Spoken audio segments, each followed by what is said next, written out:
Hi, my name is Boots Allen, and today I'll be tying a Mahogany Emerger. This fly I'm going to tie is based on Bob Quigley's Cripple. Very, very successful fly. I use it throughout my world of dry fly fishing. This Mahogany Emerger, there's going to be a little bit of difference between what you see with this and the Cripple, primarily the wing material and the Thorax material. But a very successful fly, one that I use a lot on the South Fork of the Snake River, and one that I also use on the Snake River up in Wyoming. I've had success with this also on the Bitterroot in Montana. So let's get started here. Using a size hook that's going to be similar to the size of the mahogany that you're going to be fishing. This is about a size 14. You're going to have about 3 different subspecies of mahoganies in the Rocky Mountain West that I'm familiar of. 2 of them that are on the Wyoming side of the Snake River. You're going to see these a little bit larger. These are going to be closer to a size 12 and possibly a big size 14. The ones on the South Fork of the Snake River a little bit smaller. So match that hook with the size of the mahogany that you're going to be matching, and hopefully it won't all matter in the end. Anyway, this is a Unithread 6/0 tan thread that I'm using here. You can use black as a default. Heck, you could even use white. I'm going with something that's a wee bit on the earth tone size, and so that's what I'm using here. This will be the thread. Get that attached to the hook, and as usual, I'm going to leave myself a big butt end that I'm going to trim away and attach the trailing shuck first. One of the more popular trailing shuck materials is Zelon, but you'll also see folks use ostrich herl, and you see this on some of Bob Quigley's patterns. That's what I'm going to use here. Ostrich herl has a funny little matting effect in the water once it becomes saturated, but it also gets very, very flimsy in the water, which is a good thing. It's almost like a flowing shuck that your insect will be trailing. So that's what we're going to use here. Get that attached.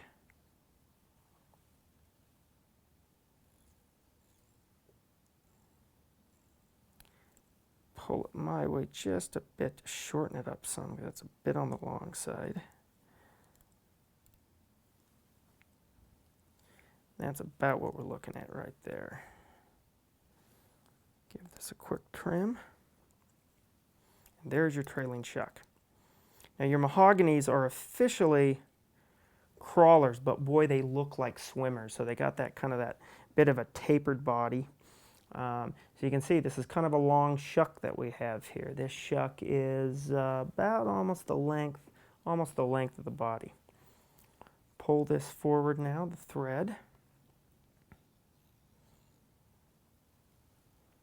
And I'm going to tie on my wing. My wing material is going to be EP fibers. I use this for a lot of wing materials these days. I'm a big fan of bear hair.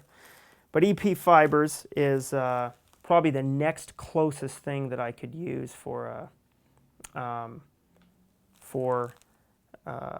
wing material.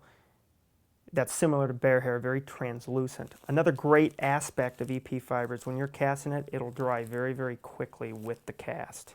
And that's good, since that wing is what's going to be protruding from the fly for the most part above the surface.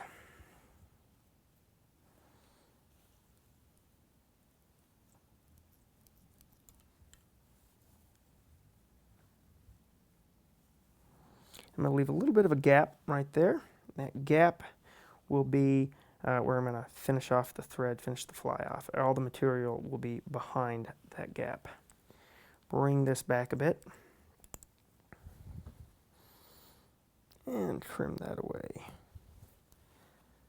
And what you have is some bulk right there. That bulk will be telling you where you're going to begin to start the thorax, and everything else is going to be the abdomen from the thorax right on back to the shuck. So I'm going to wrap that back to the shuck. And there we are. Now we're off and running, and I'm going to get on the ribbing material first. The ribbing material, just your regular copper wire. Grab a different pair of scissors to cut this with, so the one I'm using now don't get dull on me.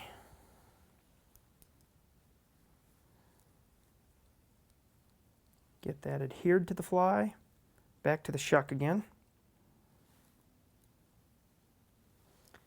Now I'm going to attach our dubbing. Our dubbing is camel dubbing, rust number 6. Doesn't have to be camel dubbing. I really like this material. I don't know if you can find it anymore, but I had 3 or 4 packs from years ago, and I really enjoy using this stuff. Another kind you can use is mottled brown that you can get from Orvis, from Wapsi, from Hairline Dubbin. Pretty much very similar to this, has a bit more flash in it. I don't typically like flash in my dubbing, but that stuff is pretty close to what we're using here. Attach this to the thread, somewhat sparse. What I call sparse, some may call a bit on the thick side, but we'll see what we can do here.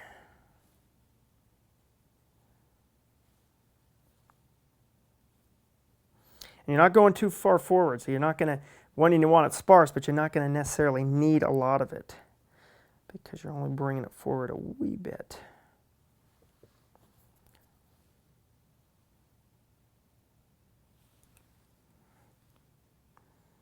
And I begin to bring that forward, laying it down. I like making tight wraps, kind of how I'm doing now.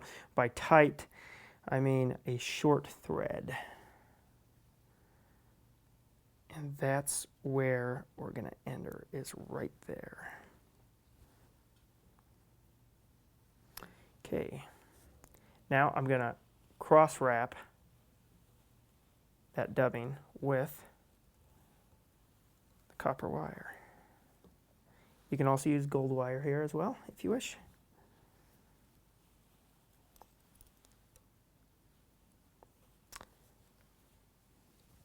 Now I'm going to trim that material away again,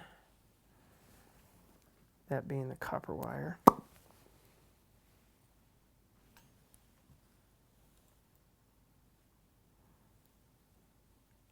Now we're going to move on to our thorax. Now, one of the departures in this fly in comparison to your traditional Quigley cripple is the wing material. I am using Quigley, or I am using EP fibers.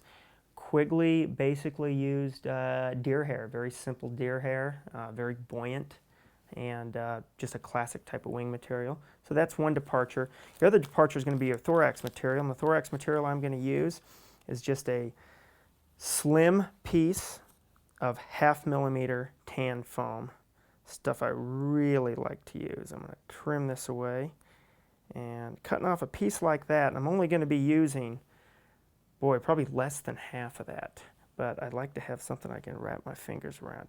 And as I tie this in, you're going to see it's not going to be much here that I'm using, but it's enough to make a difference. Okay. This is tan. You can also use brown, but I like to have a little bit of color contrast between one part of the body in comparison to the other for a fly like this. And you'll certainly see that on many Quigley cripples. Trim that away. Tie down the butt section, coming back to the foam again. Give her a little gander. That looks about right. Now we're going to tie in our hackle. And the hackle is your general brown rooster hackle, right like so. I generally try and go up one size in terms of the hook gap. I'd like to have my hackle just slightly bigger. This is going to be right around a 10. I like to eye this stuff or think I can eye it well, but that isn't necessarily the case. So I do tend to use a hackle gauge in bits and pieces. Okay, trim away a little piece of the quill, tie that in.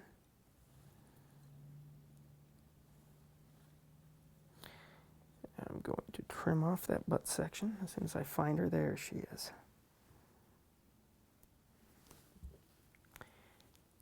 And now I'm going to start wrapping that forward. I'm going to bring my thread forward just a wee bit. There we go.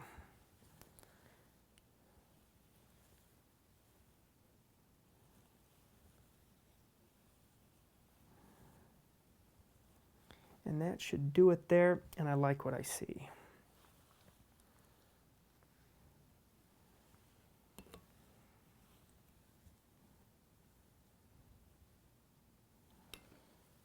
Okay, give that piece a quick little snip.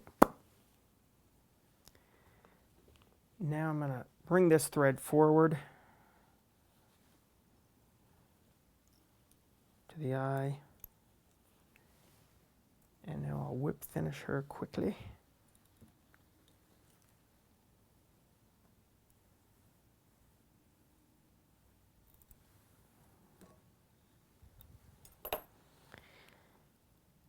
And you can apply some head cement to that. You can also, or you could do super glue. I'm going to give this wing just a bit of a trim.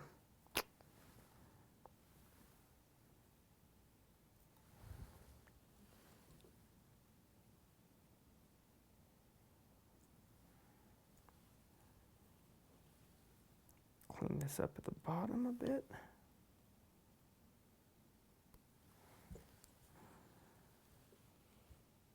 And that is your Mahogany Emerger right there. A pretty solid fly that you can use anywhere where you'll find mahoganies.